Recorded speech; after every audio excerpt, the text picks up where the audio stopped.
بسم اللہ الرحمن الرحیم۔ السلام علیکم ورحمۃ اللہ وبرکاتہ۔ حضرت برکہ رضی اللہ تعالی عنہا بنت یسار کا قبول اسلام۔ حضرت برکہ ابو سفیان کی آزاد کردہ لونڈی تھیں اور دعوت توحید کے ابتدائی زمانے میں دولت ایمان سے بہراور ہو گئی تھیں۔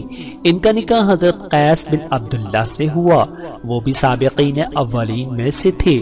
دوسری ہجرت حبشہ میں دونوں میاں بیوی نے حبش کی غریب الوطنی اختیار کی اور وہاں سے غزوہ خیبر کے موقع پر مدینہ منورہ آئے۔